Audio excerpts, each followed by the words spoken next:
버리지 않는, 결코 굴복하지 않는 깨끗한 영혼을 가지고 이 정치판에서 살아남는 정권을 여러분들에게 보여줌으로 해서 국민 여러분의 위대한 선택으로 대한민국의 새 정부를 운영할 영광스러운 하고 싶은 얘기 한마디 하겠습니다. 야, 기분 좋다. 야, 기분 좋다. 오랜만에 듣는 목소리네요. 앞서 전해드린 대로 8년 전 오늘 세상을 떠난 고 노무현 전 대통령의 8주기 추도식 오늘 오후 2시에 봉하마을에서 거행이 됩니다. 역대 최대 인파가 모일 것으로 예상이 되고 또 문재인 대통령도 참석을 할 걸로 전해지죠. 이분을 좀 만나보겠습니다. 노 전 대통령과는 대선 후보 때부터 그 마지막 봉하마을에까지 함께하면서 마지막 비서관이란 별칭을 얻었고요. 이후에는 대표적인 친문 인사로 이번 대선에서도 문재인 대통령을 그림자 수행한 분, 더불어민주당 김경수 의원 연결이 돼 있습니다. 김경수 의원님 안녕하세요. 네, 안녕하세요. 오랜만입니다. 오랜만입니다. 지금 봉하에 계시는 거죠? 예. 예, 지금 이제 2시니까 아직은 뭐 시간이 좀 남았는데 현장 분위기가 어떻습니까? 어제 지난 주말부터 아마 사람들이 좀 많이 다녀갔다고 그러고요. 예. 저도 이제 어제 오후에 봉하러 왔는데 사람들이 뭐 추도식 전날인데도 평소보다는 훨씬 많은 분들이 다녀가고 계시더라고요. 그래요. 평소 그러니까 매년 참석을 하셨는데 네. 예년하고 올해하고 확실히 좀 다른 지점이 있을까요? 아무래도 좀 참석하시는 분들의 마음가짐도 좀 다른 것 같고요. 그다음에 표정들을 보면 그전에는 좀 비장함, 결기 이런 느낌들이 좀 있었는데 그렇죠. 올해는 다들 좀 편안한 표정들이신 것 같아요. 편안한 표정들. 예. 아무래도 뭔가 좀 숙제 하나 해결했다 뭐 이런 느낌도 좀 있는 것 같고요. 아무래도 노 전 대통령의 비서실장인 문재인 대통령 당선이 얼마 전이기 때문에 이제 그 분위기가 좀 이어지는 그런 느낌이 있는 거네요. 최대 인파가 예상된다. 뭐 2만 5천, 3만 얘기 나오던데 정말 그 정도가 될까요? 이게 평일인데? 보통 이전에도 추도식 때 보면은 추도식 당일 현장에 보통 한 5, 6천 명 정도는 그 추도식에 참석을 하시고요. 예. 그날 연 인원으로 따지면은 보통 3만 명에서 5만 명 정도 다녀가는 경우가 많았는데 오늘은 연 인원은 재단 측에서는 10만 명 가까이 될 것 같다고 그러고요. 추도식 하는 그 시간에 이제 사람이 얼마나 모일지가 조금 예측이 잘 안 돼서 준비들을 하는데 조금 어려움을 겪고 있는 것 같더라고요. 아무래도 그때 문 대통령도 참석을 하실 텐데 경호나 죄송합니다. 경호나 여러 가지 문제들 좀 있지 않겠습니까? 그렇죠. 그런 것 때문에 준비하시느라고 지금부터 벌써 좀 분주하게 움직이고 있고 그러네요. 그래. 문재인 대통령이 비서실장이었다면 이제 김경수 의원은 비서관으로 곁을 쭉 지켜온 분인데 뭐 매년 맞는 추도식입니다만 오늘 아침 개인적인 소감, 느낌 어떠세요?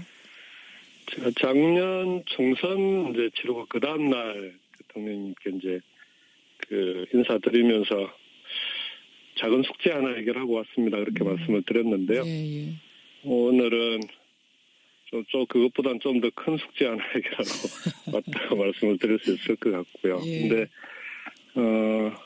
그동안에는 좀 이렇게 이 응어리 같은 게 아무래도 많지 않겠습니까? 대통령님을 그렇게 떠나보낸 분들이 저를 포함해서요. 그래서 그런 응어리가 좀 이제 조금씩 풀리고 이제는 응어리를 푸는 그런 관점이 아니고 대통령님이 좀 못다 이룬 꿈을 이제 우리가 다시 좀 새롭게 시작해서 그 꿈을 이루어 나가는 그런 좀 계기로서의 추도식 뭐 그런 자리가 됐으면 좋겠다 그런 생각입니다. 못다 이룬 꿈이 뭡니까? 노무현 전 대통령이 그렇게도 이루고 싶어 했던 꿈이 뭡니까? 어찌 보면은 가장 평범한 꿈이었던 것 같아요. 그 사회가 좀 상식이 통하는 사회가 됐으면 좋겠다. 반칙과 특권이 없는 세상이 됐으면 좋겠다. 지역 지방과 수도권이 골고루 잘 사는 세상이 됐으면 좋겠다. 뭐 성실하고 정직하게 살아도 성공할 수 있는 세상이 됐으면 좋겠다. 너무나 이게 어찌 보면은 평범하고 꼭 돼야 되는 누구나 이루어졌으면 하는 그런 평범한 꿈들인데요. 그게 아직 우리 사회가 안 되고 있는 거 아닙니까? 이제는 좀 우리 사회도 그런 상식이 통하는 그런 세상이 좀 됐으면 좋겠습니다. 당연한 것이 당연하게 이루어지는 세상? 그 꿈이 좀 이루어졌으면 좋겠다. 그나저나 문재인 대통령도 어제 봉하마을에 도착하셨죠?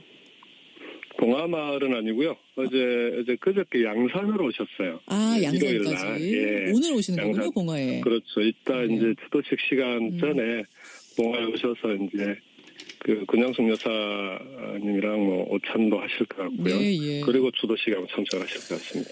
아, 이제 대통령이 돼서 돌아온 비서실장을 보면 노무현 전 대통령이 살아 계셨다면 뭐라고 네. 하셨을까요? 특별히 무슨 말씀은 안 하셨을 것 같고요. 고생도 했고 또 앞으로 좀 잘했으면 좋겠고 또 대통령을 직접 해보셨으니까 예. 그 길이 얼마나 힘들고 어려운 길인지 아시지 않겠습니까? 그렇죠, 그렇죠. 그래서 뭐 어깨를 좀 토닥토닥 해주시지 않았을까 그런 생각도 듭니다. 말 없이 토닥토닥. 네. 그냥 마냥 아유 잘했다, 축하한다 이게 아니라는 말씀이네. 고생길이란 걸 아니까. 이게 성공한 대통령 되기가 얼마나 힘들고 어려운지 본인이 여러 번 그런 말씀을 하셨기 때문에요. 예. 우리 사회에서 이렇게 또 갈등과 대립이 워낙 첨예한 사회 아닙니까? 그걸 잘 풀어나갔으면 좋겠다는 그런 좀 기대도 있으실 것 같고요. 그래요. 저는 뭐 이번에는 뭐 국민들이 그런 좀 이 성공한 대통령이 꼭 탄생했으면 좋겠다는 기대감들이 높아서 예. 그럴 가능성이 높다고 보는데 뭐 함께 그렇게 만들어 가야 되지 않겠습니까? 아니 그러고 보면 김경수 의원은 노 전 대통령 또 뭐 이번 문재인 대통령 다 곁에서 쭉 지켜온 본 분으로서 두 예. 분의 공통점은 뭐고 다른 점은 뭡니까? 공통점은 뭐 이렇게 겉으로 보이는 모습은 차이가 좀 많은 것 같은데 속에 들어있는 성정은 비슷하신 것 같아요. 아, 겉으로는 어떻게 다르세요, 두 분이?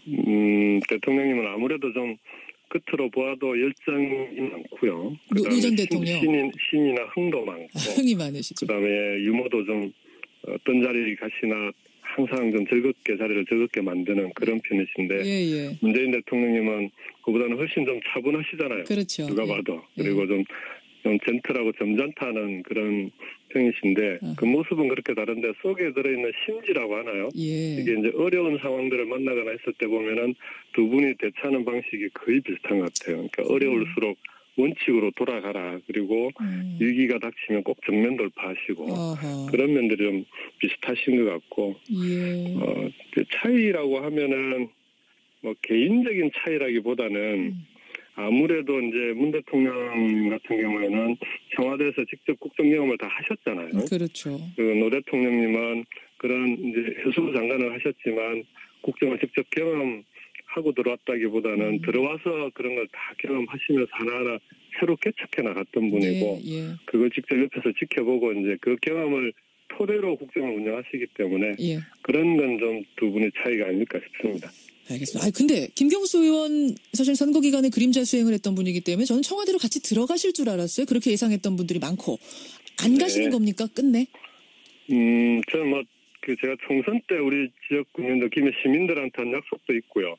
지금은 제도가 청와대로 들어가려면 국회의원 겸직이 안 되기 때문에 그렇죠. 의원직을 내놓고 가야 되는데 그건 좀 뭐 시민들에 대한 도리가 아니라고 생각합니다. 그리고 그래서. 또 청와대에는 저보다 훌륭한 분들이 또 옆에서 잘 보좌해 주실 거라고 믿고요. 국회나 당에서 해야 될 일도 많지 않겠습니까? 예. 그래서 안 들어가는 것으로. 지난 2주간의 그 행보 중에 가장 파격적이었다라는 평가가 나오는 게 바로 인선인데 네. 저는 이것도 하나 여쭙고 싶네요. 이런 인선은 오래전부터 인물 하나하나를 이 자리 저 자리에 배치해보면서 구상을 하시던 건가요? 아니면 당선 후에 내려진 결단입니까? 저도 그게 좀 궁금했었는데요. 예. 국민들이 좀 파격이라고 생각했던 그런 인사 하신 다음에 여쭤보면, 예. 특히 이제 총무비서관, 오히려 이제 그 뭐 장관이나 수석들 이런 인사들도 파격이 있었지만 제일 국민들이 파격적으로 느꼈던 게 윤석열 검사하고 그 다음에 우리 청와대 총무비서관이었거든요. 아, 예. 총무비서관 같은 경우는 대부분 측근들을 시킵니다. 지금까지 어느 대통령 할 것 없이 그렇죠. 가장 가까운 사람을 맡기는데 왜냐하면 청와대에 인사와 예산을 지고 있기 때문에 이정도 총무비서관. 네. 근데 그 자리를 정말 사실 거의 뭐 대통령은 아무 인연이 없는 분을 임명을 하신 거거든요. 근데 그걸 여쭤봤더니 오래전부터 그런 구상을 하셨더라고요. 오래전부터요? 예. 인사라고 하는 게 예. 측근을 앉히게 되면 가까운 사람을 앉혀놓으면 예. 그 사람이 친소관계도 있고 호불호가 있지 않겠습니까? 그래서 그럼. 아무리 공정하게 하더라도 인사에서 떨어진 사람 같은 경우에는 그 공정성을 의심할 수밖에 없다. 그래서 공직자들 중에서 공명정대한 공직생활을 해오신 분이 예. 그 역할을 맡으면 그런 오해를 이제 불식시킬 수 있는 거 아니냐. 그런 좀 나름대로 구상을 해오시면서 사람까지 물색을 하셨더라고요. 그래요. 아니 사실은 그 자리에는 최측근 그중에서도 이른바 이제 삼철이라고 하는 그분들 중에 하나 정도가 들어가지 않겠는가라고 네, 예상들이 다들 그렇게 했어요. 예상했죠. 총무비서관은 이제 보통 그런 분들이 하셨으니까. 맞습니다. 예. 근데 그 애초부터 그분들은 제외해놓고 오히려 다른 데서 모시고 가야겠구나라는 생각을 하셨단 말씀이세요. 그하고 비슷한 게 이번에 이제 민정의 공직기강 비서관실이 있는데요. 예. 공직기강 인사 검증을 하는 곳입니다. 그런데 그 공직기강 비서관도 캠프와는 아무런 인연이 없는 감사원에 재직 중인 공무원을 임명을 하셨거든요. 그래요. 예. 그 다음에 이제 또 파격이 하나가 이제 윤석열 검사인데. 그렇죠. 저는 그건 문 대통령께서 그 국민의 눈높이를 강조하시는 분인데 상식과 국민의 눈높이. 예. 검찰 개혁에 대한 국민들의 요구가 높지 않습니까? 예. 그러면 그 개혁의 요구가 높은 만큼 거기에 맞는 인사를 해야 된다. 그런 차원에서 이루어진 알겠습니다. 것 같아요. 예. 그럼 좀 측근들은 서운하지 않으실까요? 이른바 삼철 이런 분들은 지금까지 내가 공 많이 세웠는데 같이 가야 된다 이런 생각은 안 하셨을지 모르겠어요. 오히려 더 홀가분하게 그런가요? 이호철 전 수석도 그렇고 예. 이번에 이제 그 장문에 글을 남기고 떠난 양정철 전 비서관도 그렇고 예. 그러니까 대통령님 혼자 고생하시는데 옆에서 도와드려야 되는데 예. 어떤 자기가 떠나주는 게 그게 더 도움이 되는 길이다. 그다음에 대통령님께서 꿈꾸던 자유인을 자기가 먼저 가서 이렇게 자유롭게 살게 됐는데 오히려 미안해하면서 그래요. 그런 걸로 오히려 미안해하더라고요.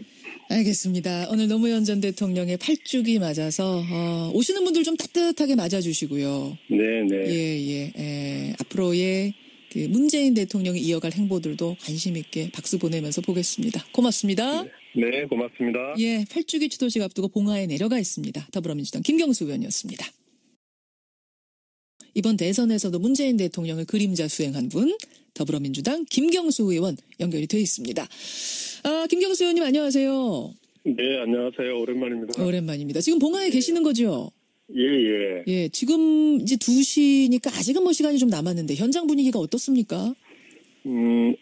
어제 그래도 지난 주말부터 아마 사람들이 좀 많이 다녀갔다고 그러고요. 예. 저도 이제 어제 오후에 그 봉화로 왔는데 사람들이 추도식 전날인데도 평소보다는 훨씬 많은 분들이 다녀가고 계시더라고요. 그래요.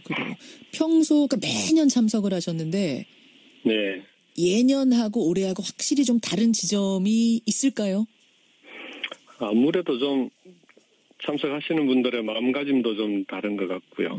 그다음에 표정들을 보면 그전에는 좀 비장함, 결기 이런 느낌들이 좀 있었는데 그렇죠. 올해는 다들 좀 편안한 표정들이신 것 같아요. 굽히지 않는 결코 굴복하지 않는 깨끗한 영혼을 가지고 이 정치판에서 살아남는 증거를 여러분들에게 보여줌으로 해서 국민 여러분의 위대한 선택으로 대한민국의 새 정부를 운영할 영광스러운 하고 싶은 얘기 한마디 하겠습니다. 야, 기분 좋다. 야, 기분 좋다. 오랜만에 듣는 목소리네요. 앞서 전해드린 대로 8년 전 오늘 세상을 떠난 고 노무현 전 대통령의 8주기 추도식 오늘 오후 2시에 봉화마을에서 거행이 됩니다. 역대 최대 인파가 모일 것으로 예상이 되고 또 문재인 대통령도 참석을 할 걸로 전해지죠. 이분을 좀 만나보겠습니다. 노 전 대통령과는 대선 후보 때부터 그 마지막 봉화마을에까지 함께하면서 마지막 비서관이란 별칭을 얻었고요. 이후에는 대표적인 친문 인사로 그런 관점이 아니고 예. 대통령님이 좀 못다 이런 꿈을 이제 우리가 다시 좀 새롭게 시작해서 그 꿈을 이루어 나가는 그런 좀 계기로서의 추도식 그런 자리가 됐으면 좋겠다 그런 생각입니다. 못다 이룬 꿈이 뭡니까? 노무현 전 대통령이 그렇게도 이루고 싶어 했던 꿈이 뭡니까? 어찌 보면은 가장 평범한 꿈이었던 것 같아요.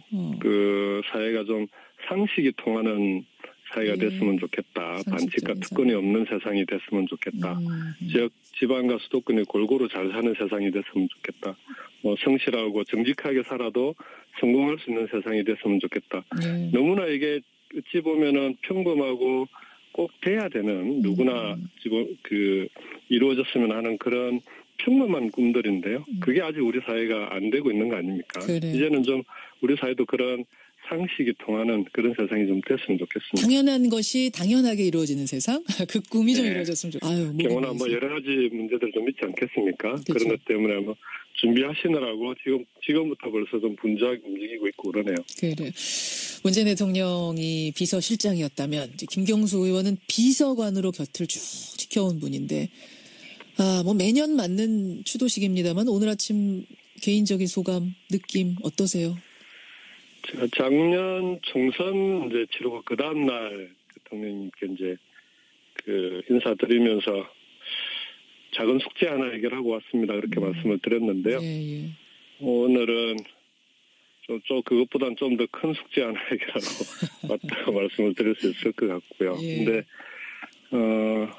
그동안에는 좀 이렇게 이 엉어리 같은 게 아무래도 많지 않겠습니까? 대통령님을 그렇게 떠나보낸 분들이 저를 포함해서요. 그래서 그런 엉어리가 좀 이제 조금씩 풀리고 이제는 엉어리를 푸는 편안한 표정들. 예, 아무래도 뭔가 좀 숙제 하나 해결했다 뭐 이런 느낌도 드는 것 같고요. 아무래도 노 전 대통령의 비서실장인 문재인 대통령 당선이 얼마 전이기 때문에 이제 그 분위기가 네. 좀 이어지는 그런 느낌이 예. 있는 거네요. 최대 인파가 예상된다. 뭐 2만 5천, 3만 얘기 나오던데 정말 그 정도가 될까요? 이게 평일인데? 보통 이전에도 추도식 때 보면은 추도식 당일 현장에 보통 한 5, 6천 명 정도는 추도식에 참석을 하시고요. 예. 그날 연 인원으로 따지면은 보통 3만 명에서 5만 명 정도 다녀가는 경우가 많았는데 오늘은 연 인원은 재단 측에서는 10만 명 가까이 될 것 같다고 그러고요.